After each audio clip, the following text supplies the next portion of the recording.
all those experiences really rooted me in this thing called nature. And we're all really rooted in this thing called nature to some degree. Perhaps more so if you live in a place like Missoula than if you live in Atlanta or something like that. But nature is the background against which the entirety of our existence takes place.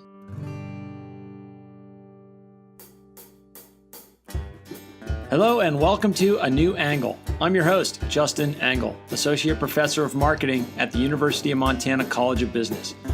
This podcast is my chance to speak with cool people doing awesome things in and around Missoula, Montana. We're interested in creativity and hustle, and the people we'll speak with here exude both of those in spades. Buckle up and let's go. Hello and welcome back to A New Angle. Thanks for tuning in today. Today, I got the chance to sit down with philosophy professor Christopher Preston. I'll get to him in a minute, but first off, I just wanted to preview some exciting things coming up on the podcast in the next month. May is going to be an awesome month for A New Angle. We did an interview a couple of days ago with Jeff Ament, bassist for Pearl Jam. We got an interview coming up with Eric Sprunk, the COO of Nike. I did an interview with Rob Angel, the creator of Pictionary, and many other guests coming up in May and beyond. So we are super excited. Three things I can ask of you. One, if you like what you're hearing, please rate, review, and share the show. We're still trying to grow this audience, get the word out. Help us do that, please. Secondly, give us some guest ideas. If you know of something awesome going on in the Missoula community, in this sort of University of Montana, Missoula ecosystem, let us know. Let me know. Send me a mail at anewangle@umontana.edu. And if you have any other suggestions about the show, how we can make it better, let me know. And if you're interested in sponsoring the pod, we have sponsorship opportunities available. And I think the month of May is going to be a good one for our sponsors, going to get the word out in front of a lot of people. So anyway, enough shameless self-promotion. I'll switch gears here to Christopher. Christopher has a book just published called The Synthetic Age. He is an ethicist, and the premise of this book is super interesting, terrifying, exciting, and just overall consuming. So the premise of the book is that human beings have essentially crossed the threshold into a fundamentally different type of relationship with the planet, that we have exhibited a control over things on this planet, whether it's intelligence, whether it's genetics, whether it's climate, that are just unprecedented in human history. And that raises a lot of big questions that my little brain certainly isn't capable of even beginning to think about. Anyway, the book is called The Synthetic Age, MIT Press, available on Amazon. Without further ado, Christopher Preston.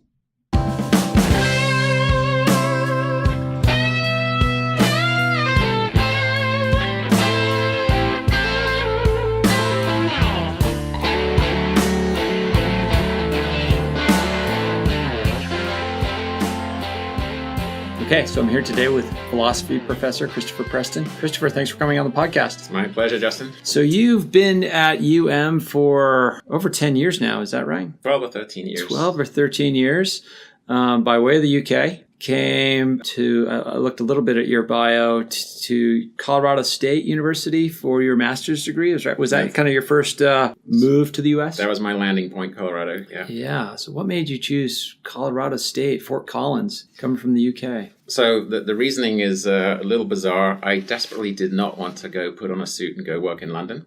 Okay. And all my friends, my peer group, were doing just that. So I thought, all right, how do I avoid getting serious about life?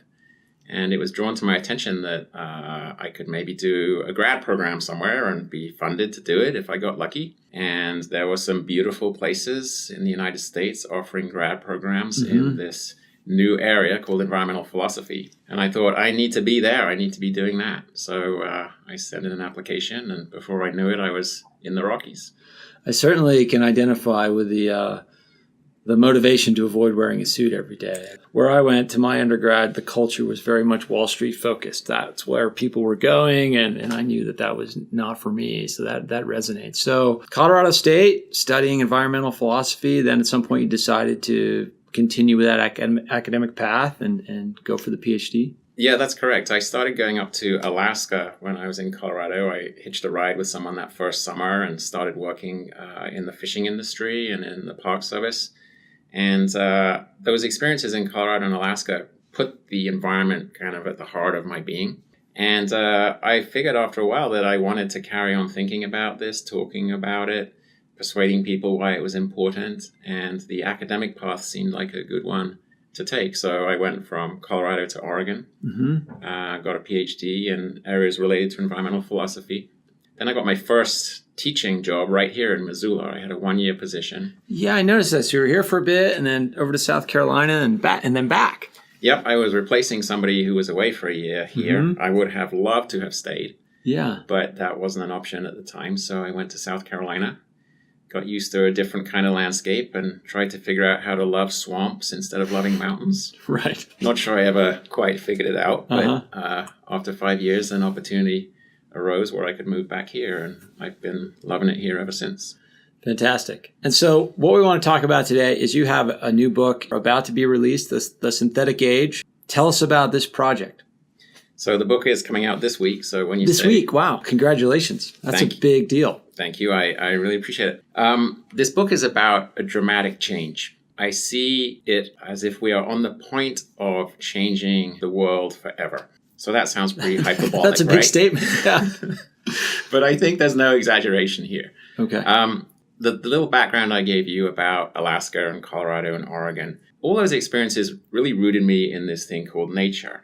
And we're all really rooted in this thing called nature to some degree. Perhaps more so if you live in a place like Missoula than if you live in Atlanta or something like that. But nature is the background against which the entirety of our existence takes place. And that background, it varies. It goes through various sort of climatic and physical, biological transitions. But for the most part, it's this relatively stable background context. Okay. And it's a context we didn't build. And when you say stable, do you mean that the sort of rules in which that system operates, sort of the parameters? If you like, yeah. Okay. There's these sort of broad parameters. Okay, they're not completely stable. Hurricanes come along every now and again. Yeah. You get droughts, you get cold periods, you get crop failures. But broadly speaking, it's been relatively stable. And people talk about the Holocene as this epoch in which humanity evolved, and it's been a relatively stable epoch. Okay. So that's our background context. And it's always been a context that we didn't choose. We just got it from the earth, right? What's happening now is humans are learning how to tweak that context in really significant ways. Yeah. They're learning how to mess with DNA, learning how to alter climate. And so that background against which the whole of human history has taken place is transitioning from being a natural background into being an artifactual background or something we design.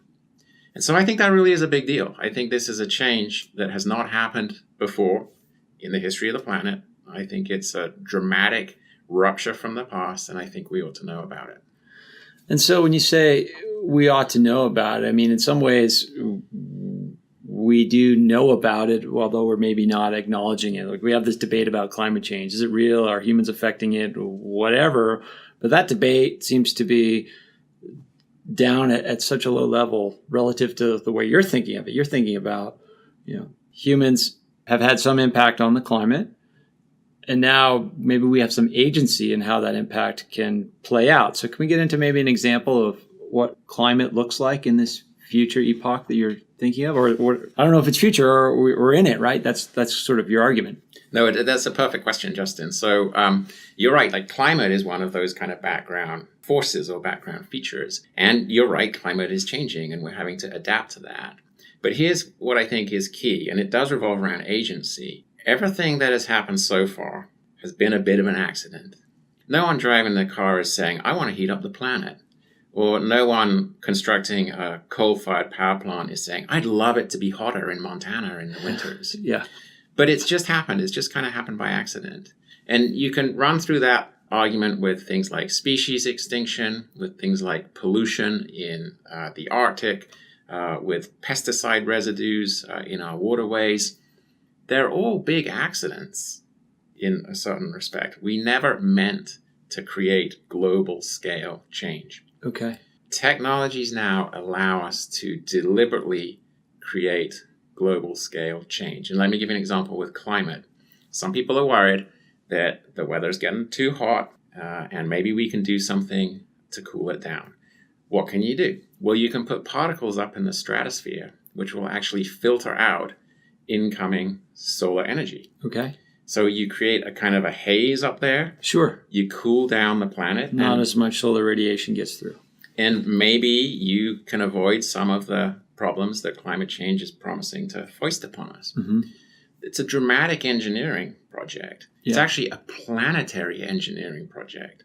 And so how I read that is I read it as humans for the first time saying, let's take a planetary process and let's deliberately change it. Let's make it so that it works for us. And so humans are taking the reins in a way that they've never done before. I mean, even with climate change, with fossil fuels, we didn't take the reins with climate change. We just messed up. Yeah. But with climate engineering, we're taking the reins. We're actually saying we can shape this planet the way we want it. Is this happening?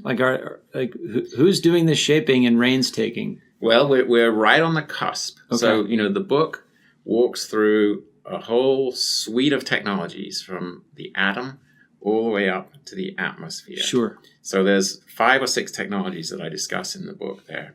Is it happening yet? With almost all of these technologies, we are right on the cusp. So this week, actually, I'm traveling to Boston, going to a conference at Harvard, and it's about climate engineering and terraforming. Okay, terraforming. Yeah, we have to have a definition of that. So terraforming is the idea of shaping a whole planet. Sure. And people have talked about this in relation to Mars for years. Like, could humans go and terraform Mars so that it was hospitable to us?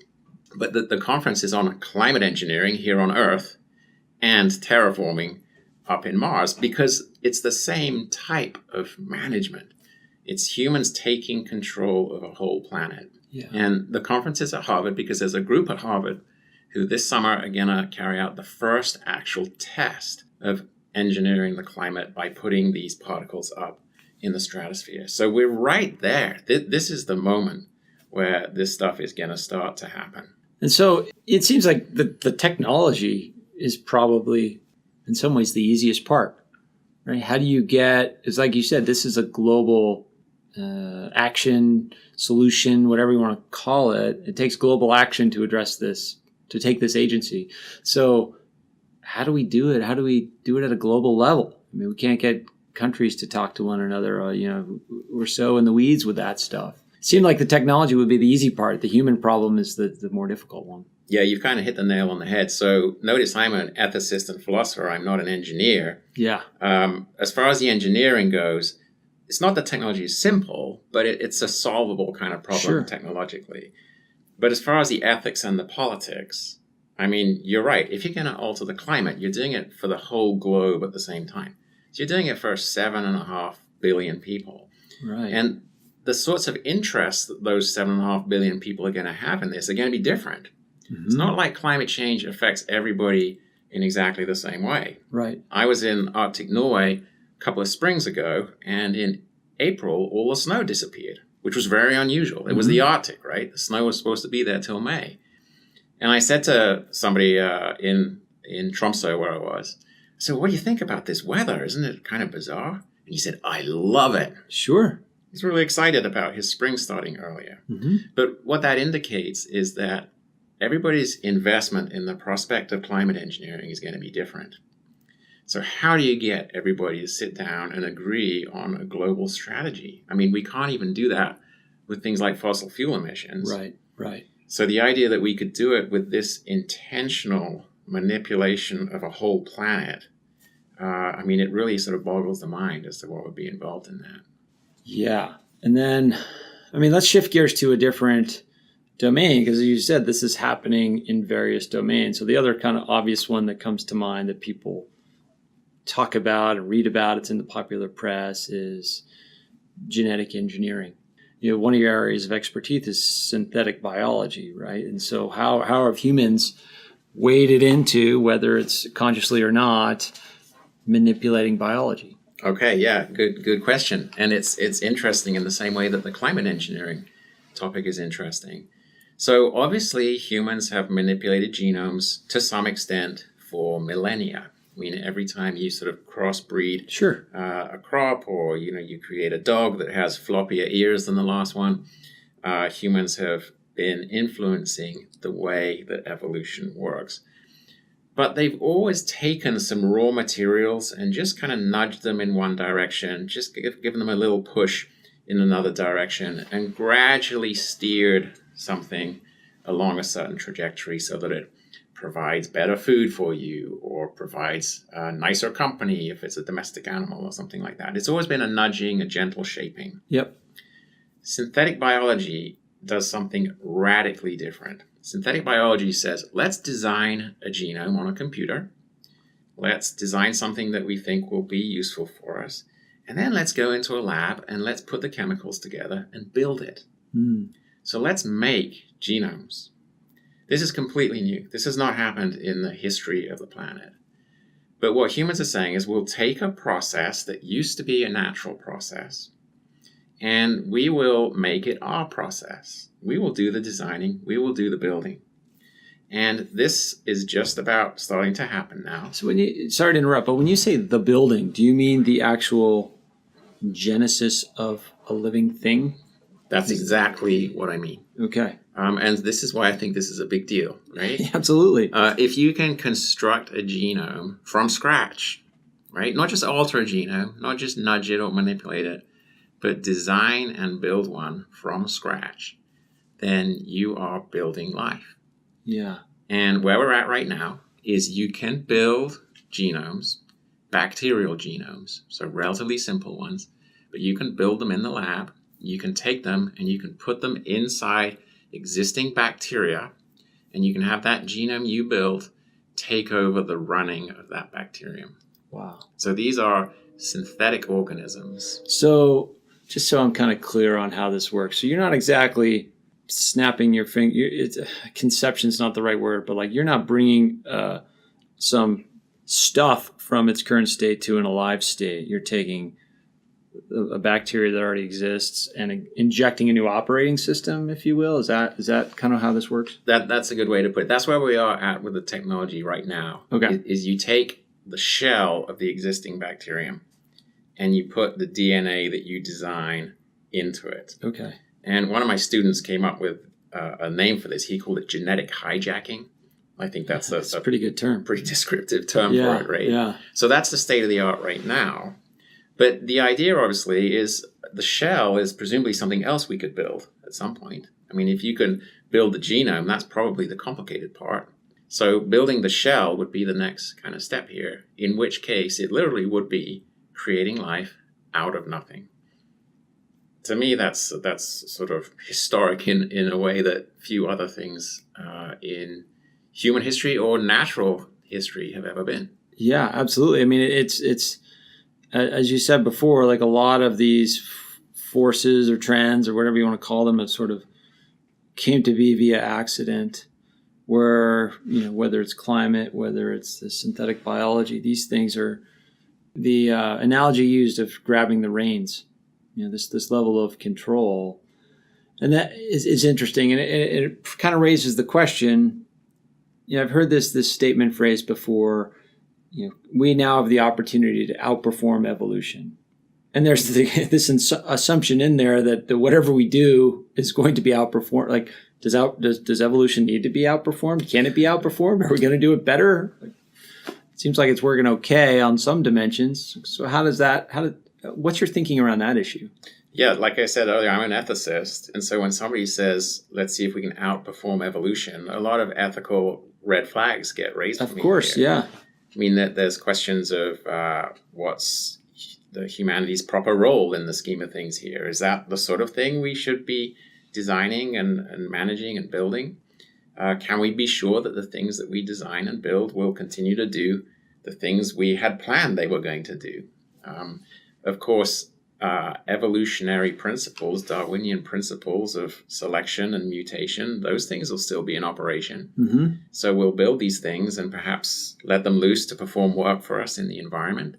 And can we be completely sure that the thing we've designed is going to perform according to our design criteria? So there's a lot of ethical concerns here, simply about, on the one hand, whether the technology will perform as designed. But another ethical concern is, well, all right, who is going to be pushing these technologies? Are these technologies that we want? Or are these technologies that are only there because people can make a lot of money out of them? Do we want evolution to fall into human hands just to make somebody a few bucks? So Christopher, when you're thinking of these things as a philosopher, as an ethicist, you pose the questions very eloquently, but does your sort of framework and your work lead you to propose answers to those questions, or pathways through which governance societies or whatever should arrive at those answers? So that's a good question. I recall one time I was sitting in a room full of marine biologists. This was when I was in South Carolina. Mm-hmm. And there were some fishermen there, and there were some political scientists there. And there was this problem in this one bay in South Carolina about pollution and about the shrimp industry. Okay. And this marine biologist just laid out the problem just in just exquisite detail. He just kind of nailed it, all the different kind of tensions, and he showed what a complicated scenario this was. And then he said, well, we've got an ethicist in the room, Christopher. What's the answer here? Right. And I tell that anecdote because there's this perception that if you're an ethicist, you know how to solve these problems. You're going to be an arbiter, right? Yeah. Now, would you trust an ethicist to decide your big moral dilemmas? I certainly wouldn't do that.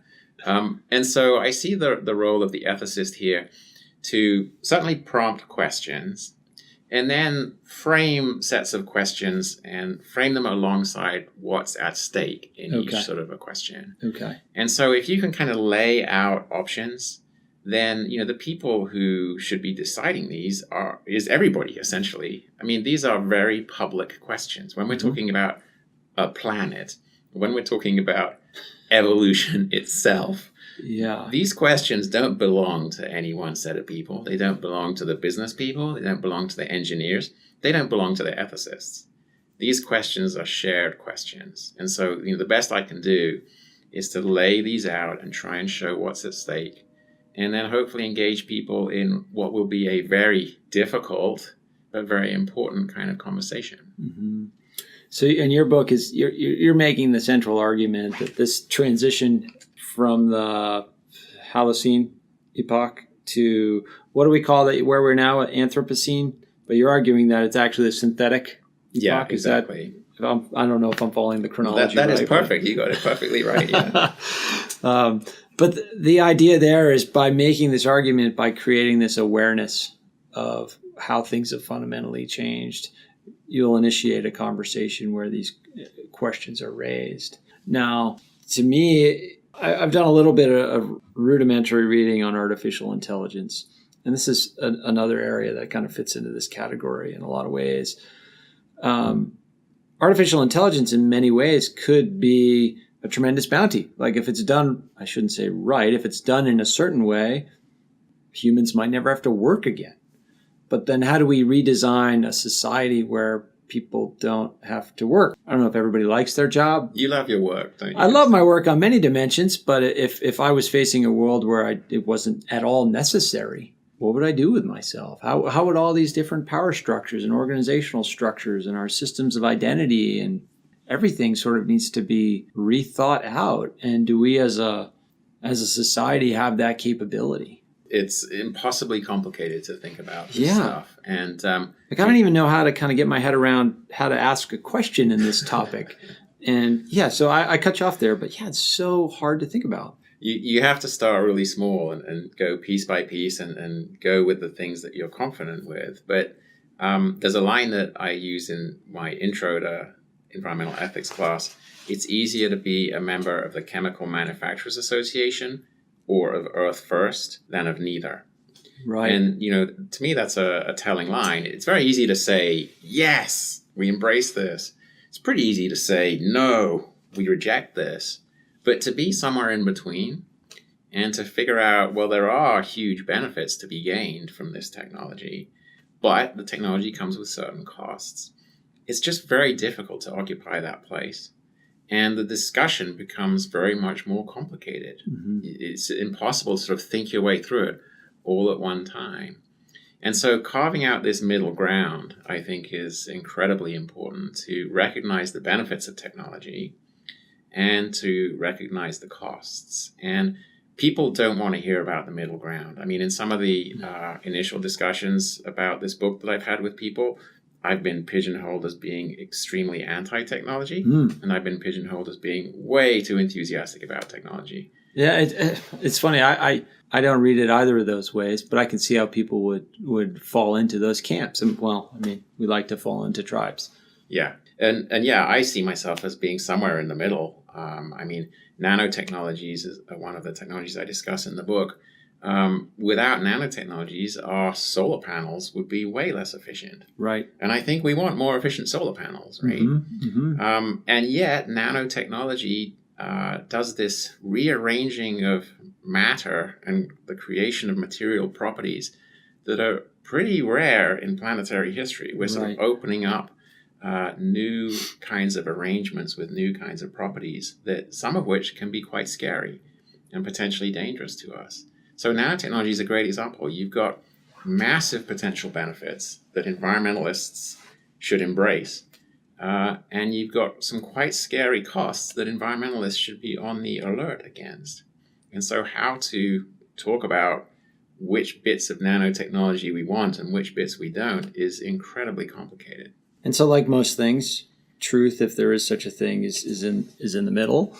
And as we kind of wind this conversation down, I'd like to transition into talking about the role of your area of study, philosophy, in helping educate a future workforce. And I say workforce broadly, not just people going to work in software companies, people that are in policy and law, in research, whatever, but broadly a workforce. How do the disciplines like philosophy, how are they critical in preparing our students in many ways for the challenges that you're laying out here? So this is a fantastic time to be a philosopher. Mm-hmm. It is a perfect time to be a philosopher.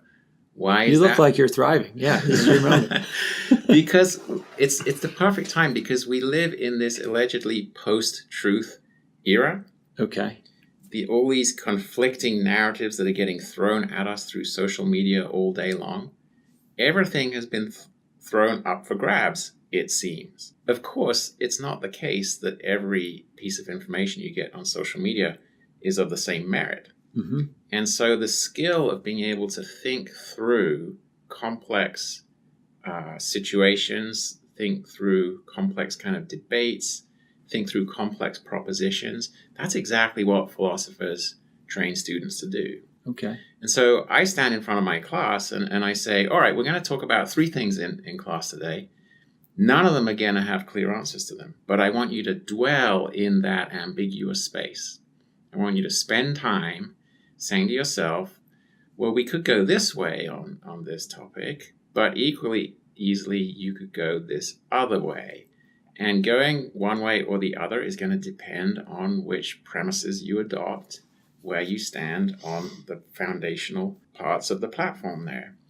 And so students need to spend time in these complicated kind of ambiguous spaces.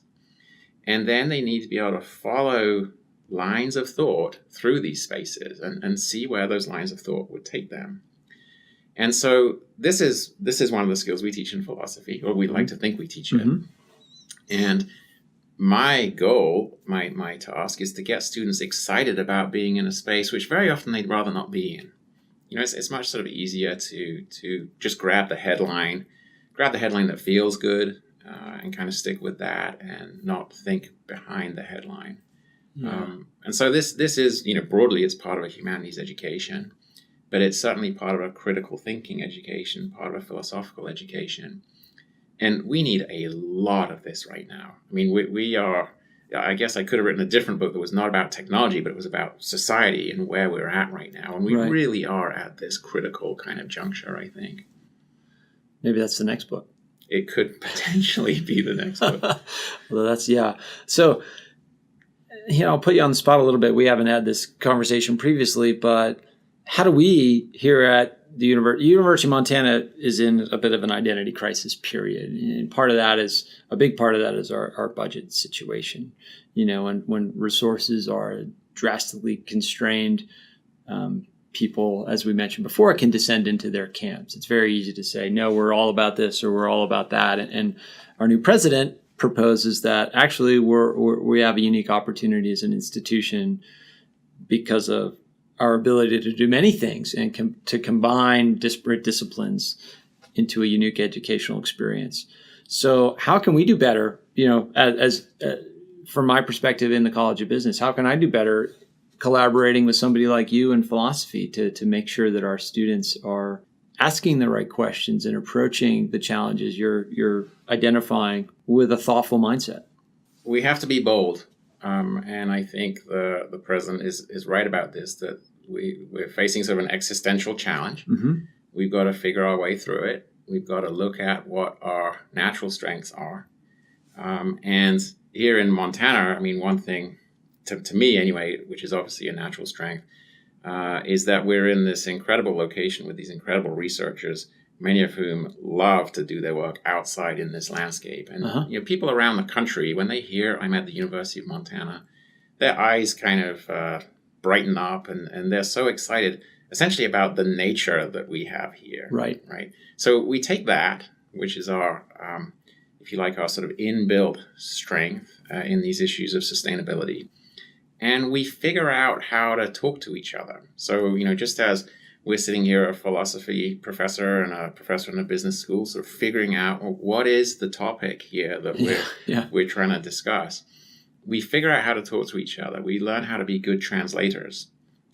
We don't complexify our language to the extent that the other cannot understand it. In academics, there's a lot of pressure to do that. Yeah, jargon to exclude people. There's a lot of pressure to do that because you have to convince people you're really smart all the time. Mm-hmm. That is not the way to do interdisciplinary work. Like, the way to do it is to translate stuff into the terms that you can both share.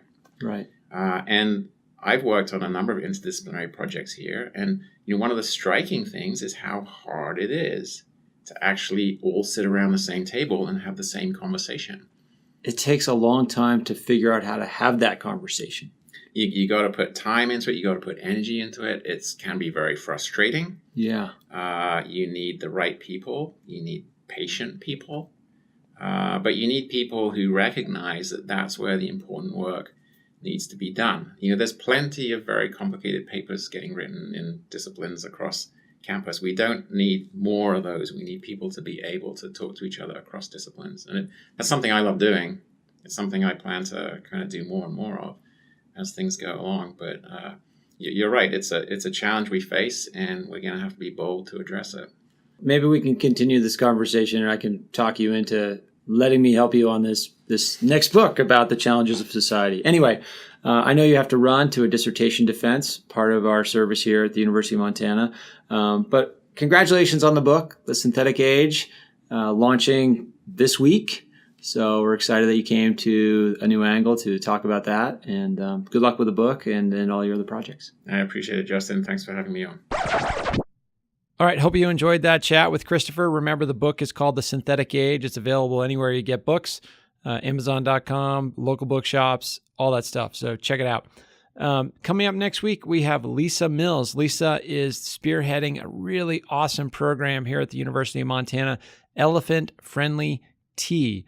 And if those three words never have been together for you in the same sentence, stay tuned for next week's episode. You will learn all about the interaction between tea farming and elephants and the great work she's doing in that space.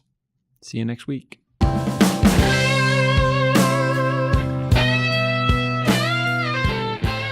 Thanks for listening to A New Angle. We really appreciate it. Remember that A New Angle was brought to you by CED, Consolidated Electrical Distributors. They're our first sponsor, and we can't thank them enough. CED is one of the largest electrical wholesale supply companies in the country with nearly 600 locations nationwide. CED is a privately owned business-to-business company that distributes just about every piece of equipment you need to keep your lights on, your energy flowing, and your lifestyle comfortable. CED is also an important employer in our community, and they have a keen interest in University of Montana graduates. To explore career opportunities, check out www.cedcareers.com. Moving forward, if you have any suggestions for guests, cool people doing awesome things, please let us know. And if you enjoy this podcast, there are several ways you can support it. First, rate us on iTunes. Ratings help others find the show. Second, write a review. The more reviews we get, and hopefully positive ones, the more we can grow. And third, please just tell your friends about it. In addition, you can also support A New Angle financially. For information on sponsorship opportunities, please visit our website, www.business.umt.edu/anewangle. There you will also find a link to support the pod. Before we go, I'd like to thank a few folks for making this project happen. First, my colleagues at the College of Business for supporting this endeavor. In particular, Professor Josh Herbold for writing and recording original music for the show. We also have music provided by Switchback Records, a student-run record label here at the college. I'd also like to thank Elizabeth Willey, recent graduate Michelle DeFluke, and the entire comms team here at the College of Business. And finally, thanks to my producer, Stefan Borsum. As we close, if you have any suggestions, comments, questions, insults, whatever, please email me at anewangle@umontana.edu. Help us spread the word, and be sure to use the hashtag #AnewAngle when you do. Thanks a lot, and see you next time.